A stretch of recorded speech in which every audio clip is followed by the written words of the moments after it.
Hello everybody and welcome to Benchamrk Tech, and I hope you're doing well. And today we're discussing news from the last couple of days. We've got AMD's RX 5500 or 5500 XT plus benchmarks of the Ryzen 5 3500X. Intel have released a new lineup of CPUs for the HEDT platform, and we're going to be comparing that against some others. And also Nvidia releasing a 1650 and 1660 Super. So let's roll that intro and jump straight on into it.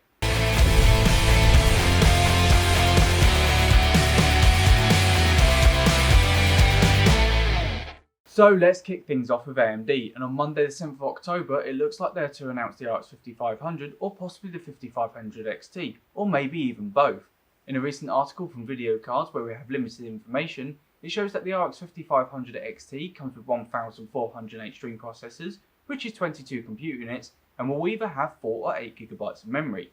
However, since that article there has been an updated listing on over at the Eurasian Economic Commission, where it shows Gigabyte have listed 6 new R55XT GPUs, all with 8GB of memory. So the 5500 XT has 128GB memory bus.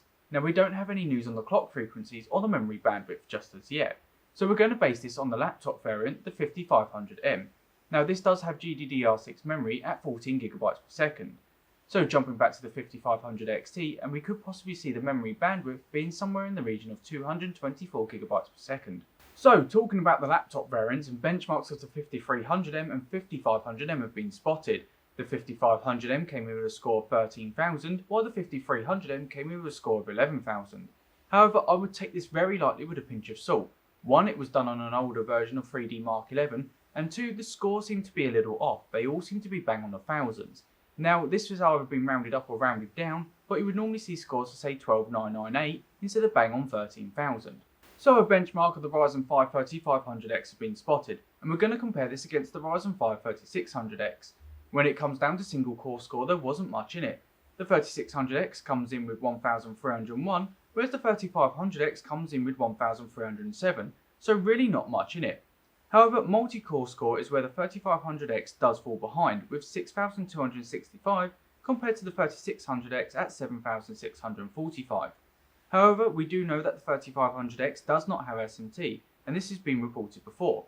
But with this in mind, it does still look like a very impressive CPU for the entry-level systems. So in other AMD news from the MSI Insider show on YouTube, Eric Van Beurden, their marketing director, let slip about 100 new microcode improvements coming out next month. Now, these still do need to be tested for stability and compatibility issues with existing motherboards, and he didn't go into specifics. But what this could mean is things like bug fixes and potentially even a higher performance for CPUs.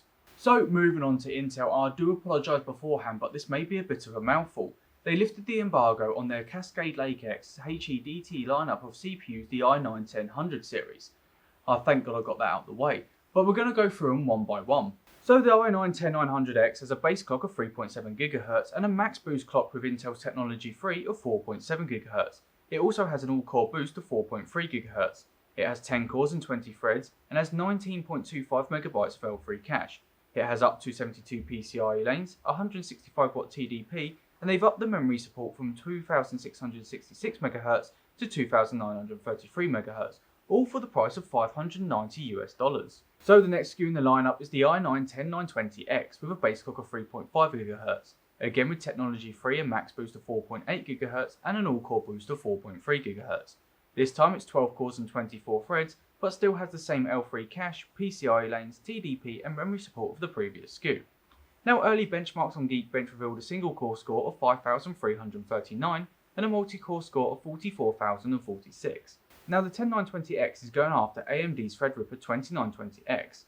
And scores from Hot Hardware showed the 2920X with a single core score of 4,746 and a multi-core score of 33,655. So pricing of the 10920X is going to be $689, and the 2920X from AMD is $592. So what do you get for the $97 more with the 10920X?